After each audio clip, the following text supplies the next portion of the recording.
schools support here in Aldine. And Ms. Melendez, you can go ahead and get started whenever you feel ready. I will keep the slides. Okay, sounds good. So good morning, everybody. I'm Diaca Melendez. I'm the Assistant Superintendent of Student Support Services in Aldine ISD.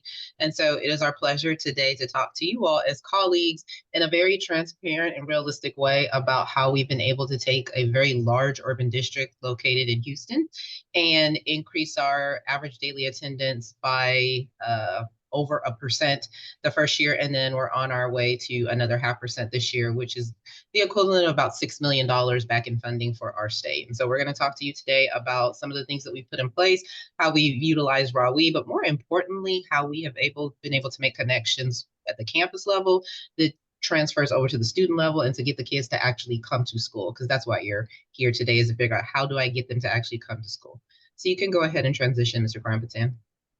So in Aldine, as I'm sure you do in most of your districts, you have strategic priorities. I'm not going to read these to you, but I will tell you that we recently redid our strategic plan, and the very first component of that is students first. So, and it's actually even in the center of our strategic plan, because quite honestly, the rest of those things, they don't even matter if you're not putting students first. So they are front and center of what we do in Aldine, and that is how we approach everything that we do as it relates to attendance. It is about kids. We move past adult feelings and we make it about our kids. So we also have superintendent constraints, and I think that this is a huge factor in helping us push the needle forward. So in Aldine ISD, our superintendent reports, of course, to the Board of Trustees, and part of that process, she has constraints. She has things that she must not allow to not happen as a superintendent. So when attendance is tied into the superintendent's constraints, or it's tied into your board goals or your district goals, then that means every stakeholder in your district understands that this is something that is not an option, that this is something that must happen. So there's definitely some feedback and advice I'd give anybody watching. It doesn't need to be a constraint for the superintendent, but this goal, whatever it is for you in attendance, it cannot sit in isolation in your department or in your team. It has to be something that is from the top down and is communicated as an expectation. So for us in our district, you'll see here that in the center constraint 2 is that the superintendent shall not operate without actively monitoring, working to eliminate the loss of instructional time. So for us in particular, we remember a very large, high mobility, economically disadvantaged school district in Houston. We have just shy of 60,000 students. And so you can imagine after COVID, the amount of chronic absenteeism that we've had here in our district. And so the goal is to reduce it from 26.3%, which is 1 out of 4 kids, y'all. That's a lot. To 16% in 2028, 2029. Now, what you can't see here is the year before, our chronic absenteeism rate was 33.3. So we were able to reduce it by 7% in 1 school year. And that is going to be what you're going to hear today from us on how we use RAWE and the systems that we put in place to reduce that chronic absenteeism and then also raise our average daily attendance. And then this is just it repeated. And so I will hand it over to Mr. Lindeman, who will tell you how we got here. All right. Good morning, everybody. So we, of course, like Ms. Melendez said, we had a large decline in attendance, and the thing is that we had a large system that people didn't have attendance on the on the front of their mind, and we didn't have roles and responsibilities of who was doing what. So I think that where we started really slow on purpose, and it has been the best thing I think that we've done.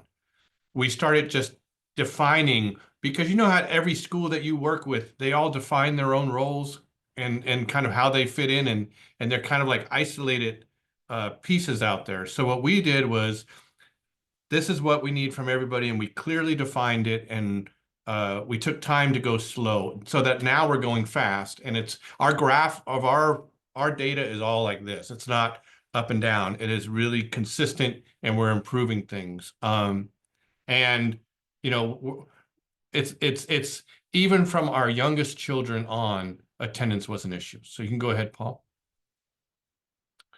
And so this is where we really thought, what does and believe me, that the most difficult one has been the school administrators. Don't tell them I told you that, but that is true. Is really getting them to understand that every assistant principal in the district has a role in attendance. And before they might have had an assistant principal who was over attendance, and then the rest of them kind of didn't own attendance the way that we need them to. So we have used RAWE to make sure that the attendance clerks are doing what they need to do and making phone calls and doing the letters and all that. And the registrars are keeping track of kids as they leave our district, and what role is the district level people having.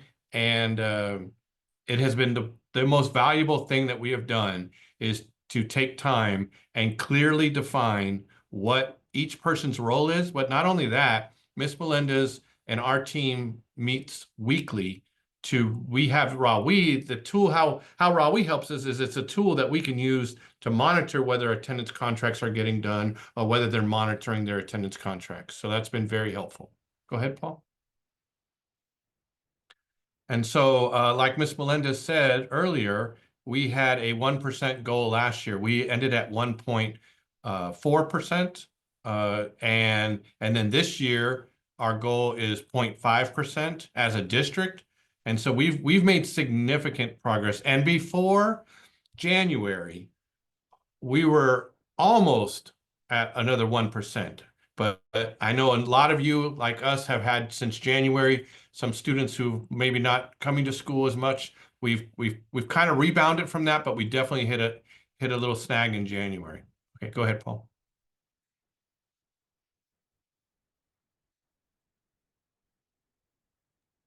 You're on. Yes. So as Ms. Melendez and Mr. Lindeman did explain, right?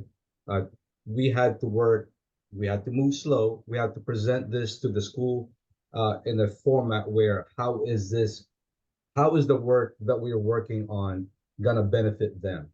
And honestly, it's gonna be very, very difficult for anybody to argue that being in school is what's best for kids. So we have to start with that premise for everyone first. And like what Ms. Melendez did say, is that we have the backing of the superintendent that this is a priority. So it's an easier sell than you may be experiencing in different places where you guys are. Now, that being said, what we had to clearly define roles, like what Mr. Lindeman did say. We had to ensure that those roles that were defined by the committee, by the group, is being adhered to. And that's where one of the biggest things where RAWE has helped us out with is being able to identify where the spots are that need some support. And, you know, I will argue that that's what technology will help you with if you utilize it the right way, is allow you to drill deeper where you normally, historically, without technology, you would have just been, it's not impossible, but it would have been so much resources allotted to it that most people don't do it.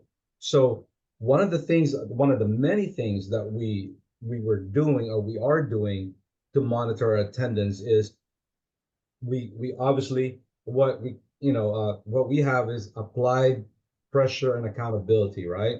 The accountability piece for administrators, for attendance clerks, for anybody that is involved in helping the students be successful, there has to be an accountability. And you don't start accountability without proper support and without proper roles. So that's why it's super important. And we were also very transparent with the district, with the campuses. We don't hide information. Everybody gets to see the information, whether it's good, bad, or ugly. And then it's from the lens of, it's not a got you moment. It's more of how can we support you? So that's the route that we as a district decided to go with in terms of supporting our campuses. And of course, you cannot grow and you cannot keep improving if you're not continuously trying to improve and try to find ways to tweak the system. Because RAWE is great, but and Mr. Graham and the team at RAWE will tell you, and there was one thing that's great about RAWE is that they're very, very responsive to the requests and the feedback that we give them in real time. So that's always a big piece of it.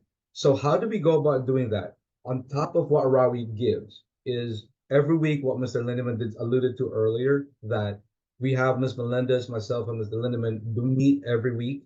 And we go over, this is a sample of what we have, And this is, we compile this. And are you guys able to see this? Give me a thumbs up if you're able to see this. Okay, so this is just an example of what we have. Like, and imagine there's 83 schools in here. We just kind of cut this. What we have is the difference of where they were last year from this point to this point, and to currently from the time that we school started for us till where we ended, rough about the same number of days uh, from last year. We wanted to do that uh, because we're trying to compare apples to apples and not necessarily where we're currently at now compared to where you were at the end of the school year last year.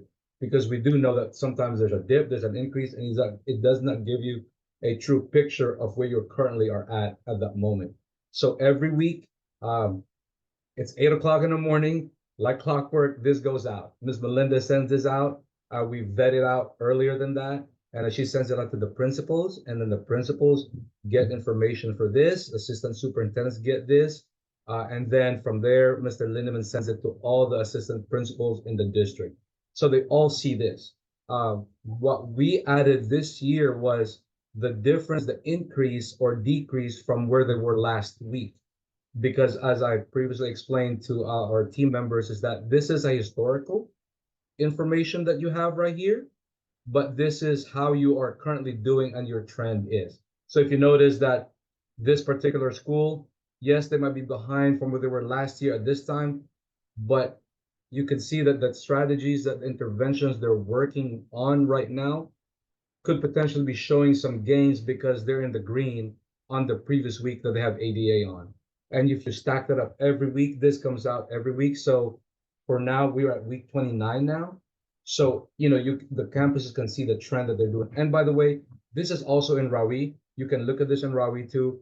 We just put it in a format where we have everyone in, because not every campus will have access to everybody else. So that's one thing that we have that we offer as a support to our campuses. And this is also one spot that we use when we decide how we best support a specific campus. For example, I'm not saying that this is a campus, but let's just say over the course of 5 weeks, we see that there's been a consistent red on this column right here, the change in ADA comparison from last week. That will tell us that, wait a minute, this campus has been declining in the last 4 weeks.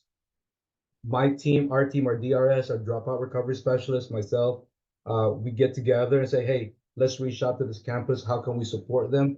Do they need some help on their, let's look at their attendance contracts. Let's look at their phone calls. Where are we on those? And we just give those support to them. And it's never about, hey, you're not doing the work. It's how can we help you? It looks like you're falling behind. And that's one thing Ms. Melendez and Mr. Lim have been great at, is we're doing all the support for campuses in a non-punitive way. So that way we can get more buy-in from our constituents. So that is, how do I close this one? So if I close this one.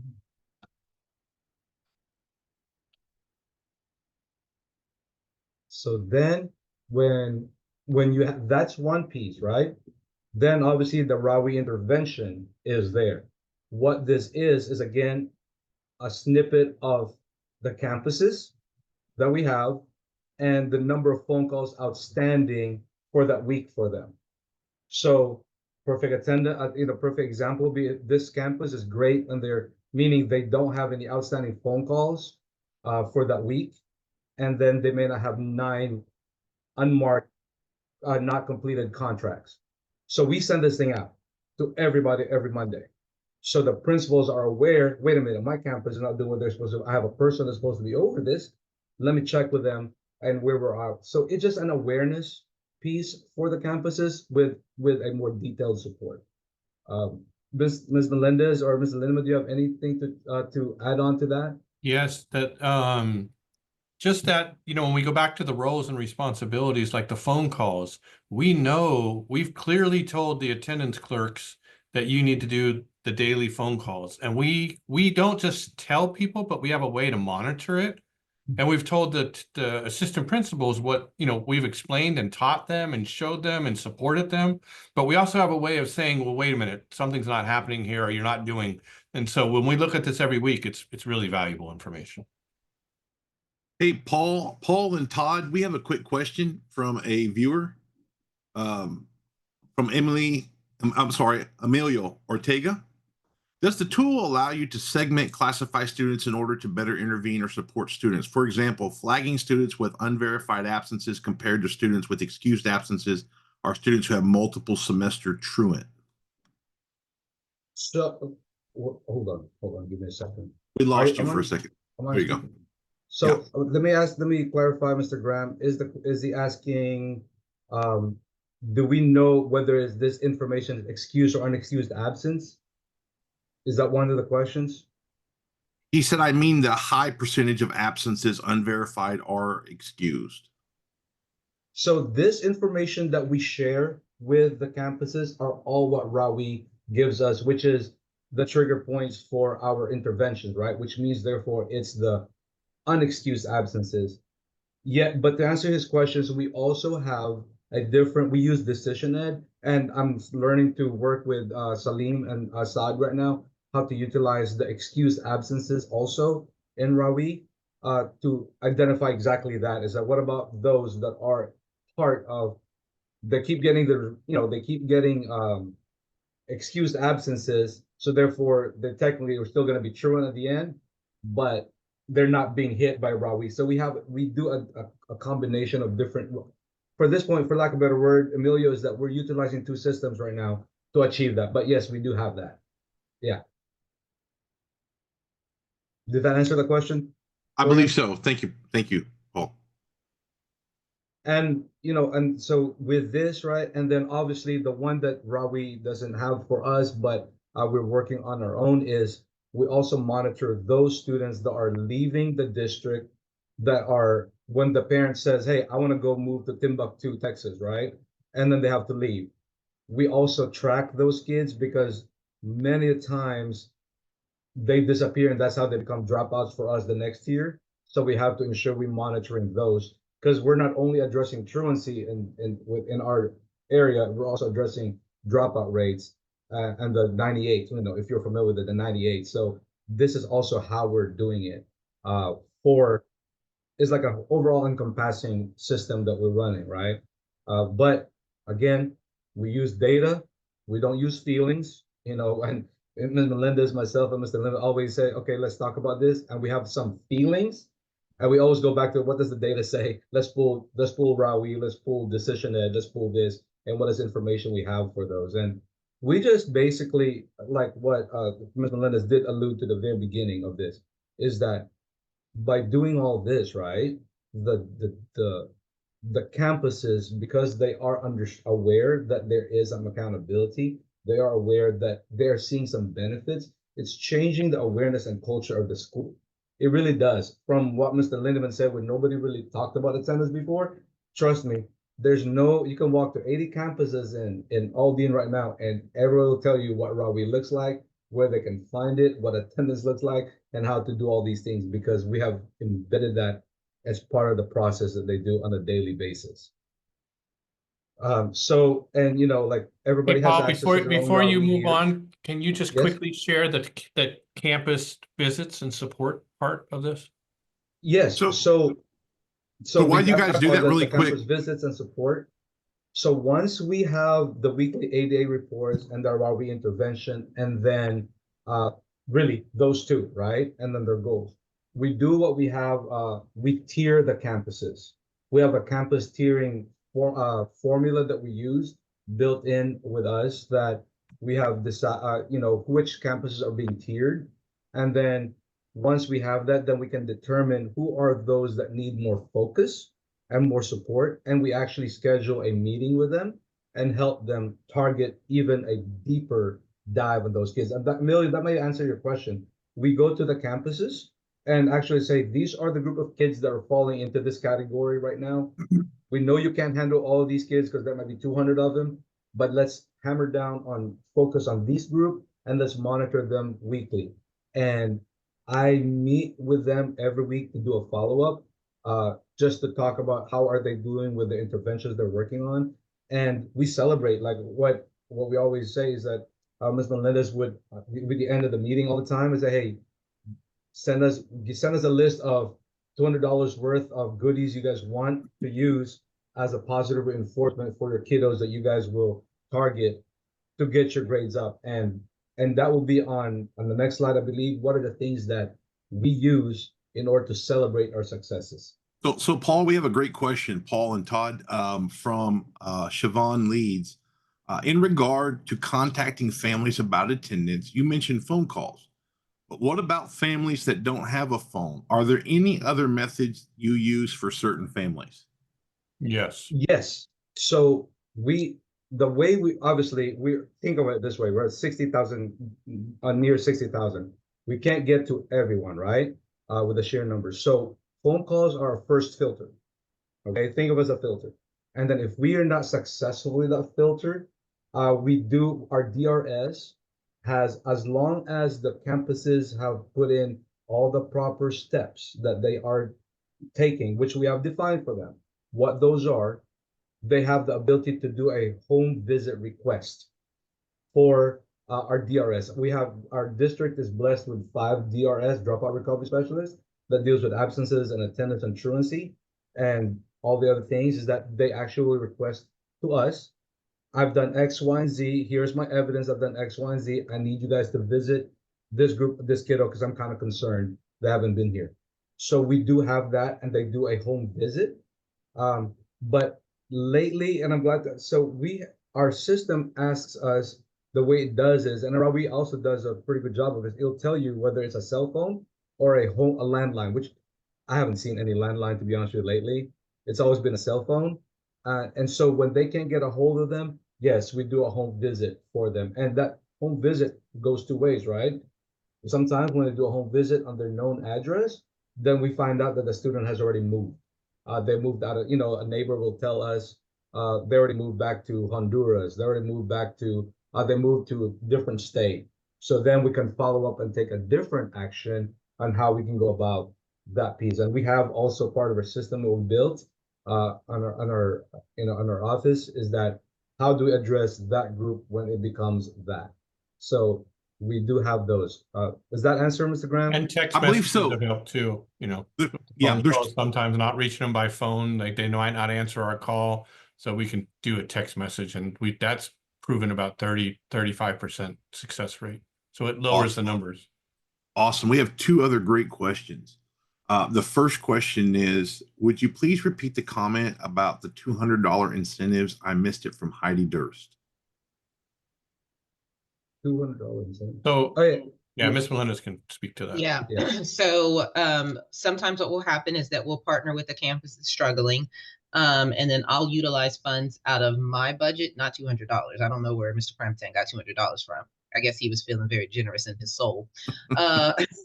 But I will reach out to the campus and I will tell them, hey, let's come up with an idea for how we're going to target a very specific group of students that we're going to focus on attendance maybe for the next 3 to 4 weeks. And usually what we do is we try to identify students within a certain threshold.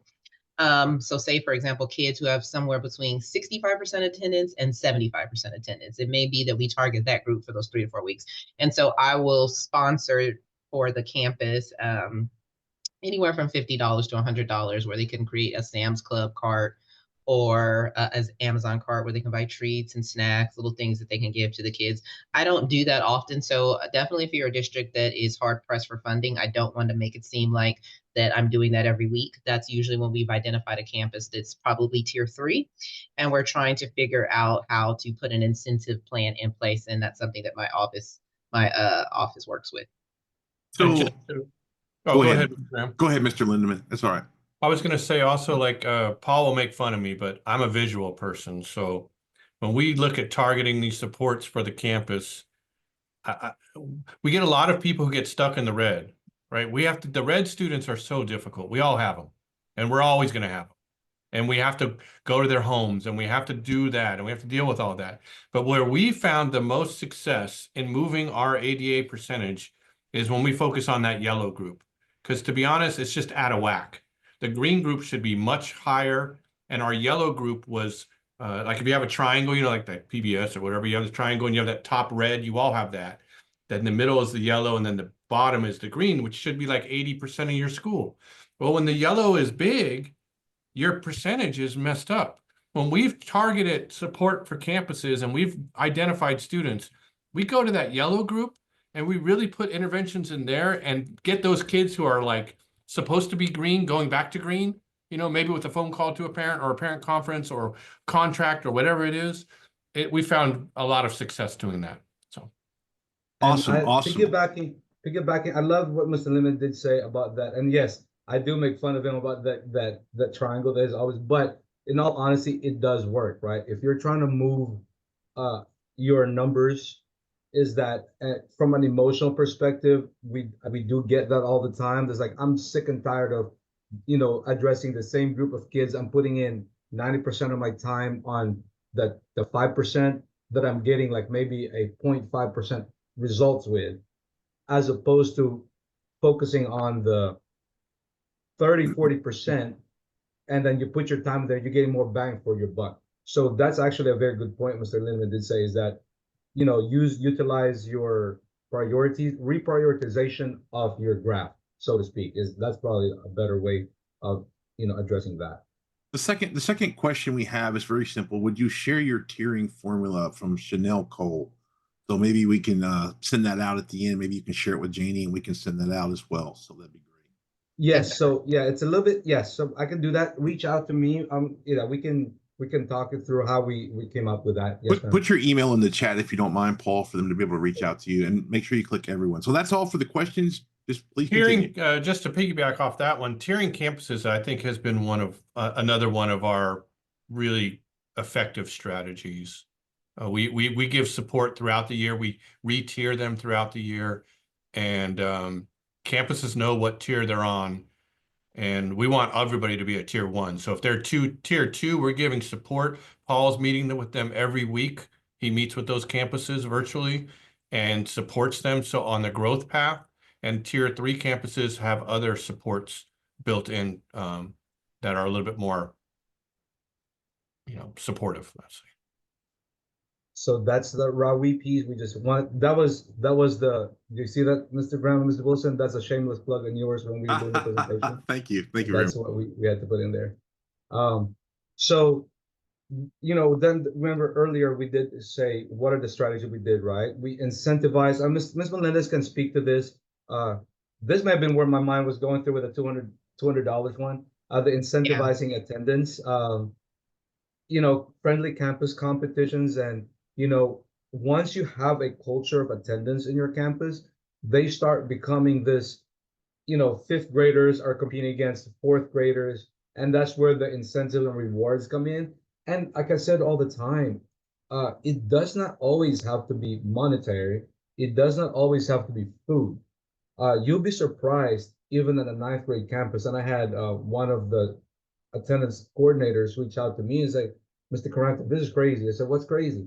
He said, I got students high-fiving me in the hallway because they said, you called my mom yesterday because, you know, like you called my parents letting them know something positive. And he forgot, he didn't call. He did an automated positive for those who increased their ADA for the week. I, you know, suggested to them, hey, do an auto blast, a phone blast for this. I thank you for, you know, making sure your kiddos in school doing great for the last week. And those things have helped them out. You know, it's these little things that we do that's not always the negative, but something that is positive for the kids that they're working on. And Ms. Melendez, you want to talk a little bit about incentivizing attendance on our ILTs? Yeah, so what we do is each month we have a principals meeting. And what we've done is at the beginning of the year, I was able, well, actually 2 years, last year, I was able to convince the chief financial officer to set aside a small pool of money. It's about $18,000 for the whole year. And so remember, Aldine is a very large school district. So this is a very small amount of money for attendance. And so what we do each month in our principal meeting is, as Mr. Crampitan showed you earlier, there is a report that goes out every week. So there is no way you are a principal in Aldine ISD and you don't know what your current average daily attendance is, and you don't know where you were this time last year, and you don't know where you were this time last week. That is very clearly indicated on your report. And so with that being said, then we look at by feeder pattern, which campus in the feeder pattern has improved the most over this time last year. And so that campus is awarded $250 at the principal's meeting. And then any campus that has actually hit the overall goal for the district. So for example, last year, the goal was to increase average daily attendance for the whole district by 1%.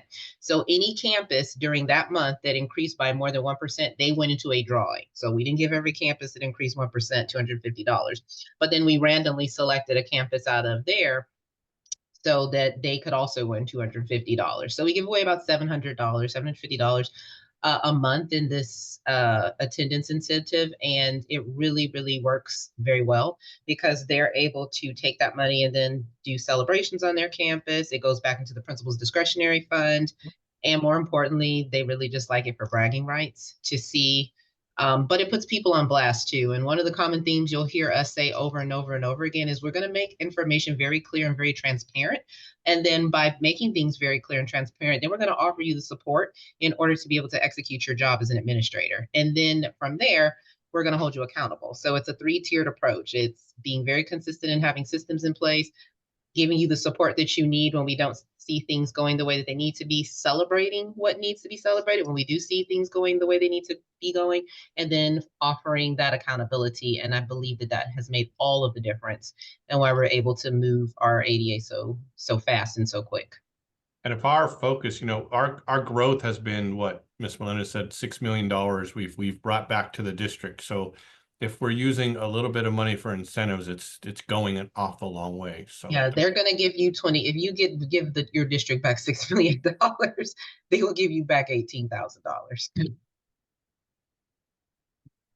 So and then, but like what we said, right? There are, and we have to be pragmatic and clear about this. It's not just about daisies and roses either, right?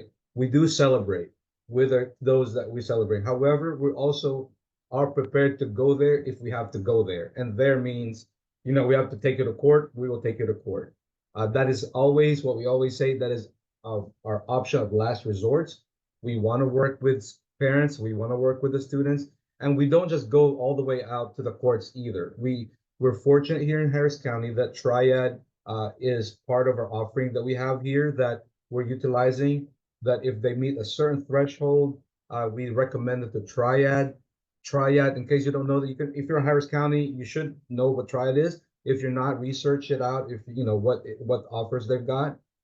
So what it basically does is there's another entity that comes in and offers support to these students and parents, and it could run from Saturday school classroom attendance classes.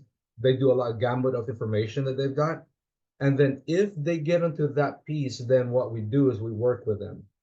And then we'll work through them and allow them to come back and get better attendance. If they don't, then Triad will normally say, you can go in and file truancy for this kid because their parents don't want to work with us. Or sometimes Triad doesn't work. They take it and Triad doesn't work out for them. And then if we need to, we go ahead and file for a truancy case for those group of students that we have. We don't take pride in that. We want to work with our kids, but we, like what Ms. Melinda said, it's part of the culture establishment that we will go there if you really push us to go there. And I think she has a story to tell you about something that she. What was that, Ms. Melendez? When they didn't know who you were and they were talking, the parent was talking. Oh, yeah, this was at the beginning of the year when we were starting to push for court, and I was just in an office. They didn't know what my role was, and the mom was trying to explain the unexcused absences to the attendance clerk, and she was getting a little exasperated, and she was like, "'Cause y'all sending people to court." So we want to make sure that that's our last resort. But and quite honestly, it's not like the court is throwing these $100 fines or putting parents in jail. It's really just more the inconvenience of them having to go to court that is really the deterrent. I mean, yes, so that's really it. And so we have a proactive, data-driven, we focus on the community, we help out, we work through it, and it's just been a positive shift. And if you forget, like what I could refer to what, because I steal ideas, Ms. Melendez's and Mr. Lindeman's ideas, is that if you get past the numbers, right, the $6 million, the this, the that, it's just an opportunity for kids to be in school. I always say it, if they're not in school, you don't know where they're at. They could potentially land in jail because they're not in school. It's just a lot of different things that could potentially happen. At least if they're in school, you know where they're at. and they're learning. You can't, as a math teacher before, I was a darn good math teacher, but I can't make a student pass the standardized test or pass the class if they're never in school. So we start there and we focus our efforts on that, and we try to make sure that they stay in school, but we try to get them to school first, and so that we can educate them. I think also So one thing we talked about was like attendance contracts where Rawi comes in and we monitor, so we know how many assistant principals have not done their contracts.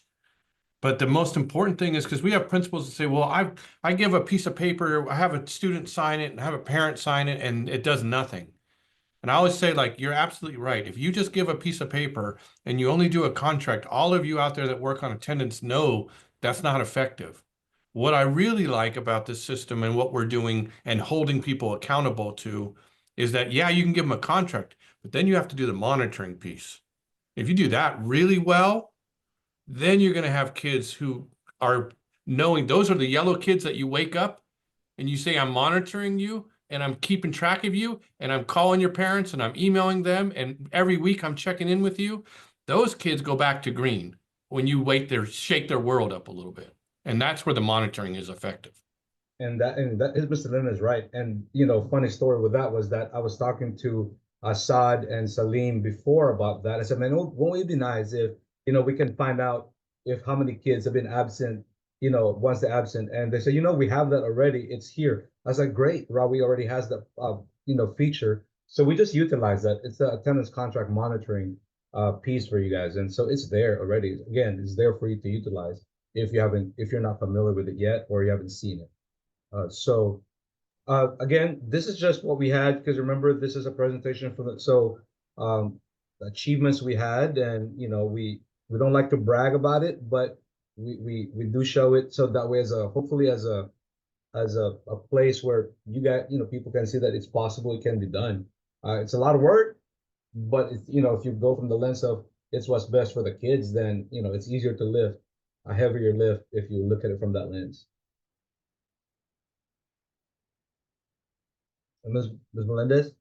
Yes. So I'm definitely not going to read this to you all, but I do want to kind of just highlight some things, because I'm assuming that most of you are probably district administrators or leading these efforts on your district. And whenever I attend a professional development, I want to hear, okay, cool, what did you do? But like, really, what worked? Like, what was it that really, really got the needle moving?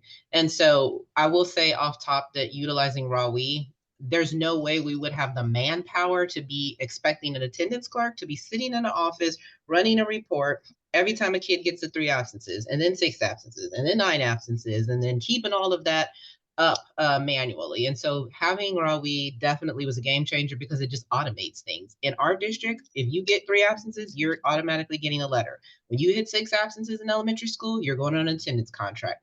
When you hit 9 in secondary, you're going on an attendance contract. So what it does is it allows us to freeze up the time to be having the conversations with students, not running reports.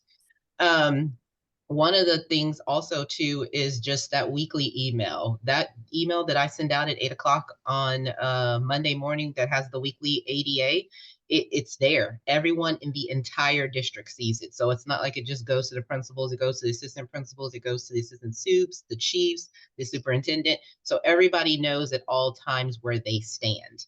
And then in addition to that, and I can't emphasize this enough, I know we're talking about attendance like it's quantitative, but this is really about kids. At the end of the day, everything that we do is about students. And I'm super glad that ADA's gone up. I'm super glad that we've been able to recover $6 million, but honestly, I don't care. What I care about is that there are kids who, prior to us putting these systems in place, would have been at home. There are kids who would have decided, and parents that would have decided, well, I'm just not going to send my kid to school. And we know that the more absent the kids are, the more that impacts their learning, that impacts their social skills. And so it makes a huge difference when a kid is there 78% of the time instead of 42% of the time. So I just want to also know that there is no magic bullet. And we don't try to get parents to go from my kid's here 53% of the time to being there 100% of the time. That is a heavy ask. But if you're there 53% of the time, can I get you to get here maybe 75% of the time for the next month? So we make it incremental, we make it small, but in a system our size, those little incremental steps, they lead to that overall push for average daily attendance. And then the celebrations. It does not take a lot of money to celebrate, as Mr. Crampton and Mr. Lindeman said. Just being acknowledged, especially at the elementary level. We've put some things like the attendance and pancakes with principal, and these are all things that the campuses do. We don't tell them how they have to celebrate, but just I think that sometimes with attendance, we have a tendency to celebrate the kids with perfect attendance. They're coming anyway, y'all. But if a kid is there at 65% of the time, that kid gets to 80%, that kid needs to be celebrated because that kid is improving. There's growth. And then working with our dropout recovery specialists to do those home visits, it's impossible for you to be a student in Aldine ISD and not be at school for more than 3 days before someone is communicating with you or attempting to communicate with you. There is no way you could be absent 10 days in our district and someone hasn't said, where is Diaka? And I always emphasize and end with this.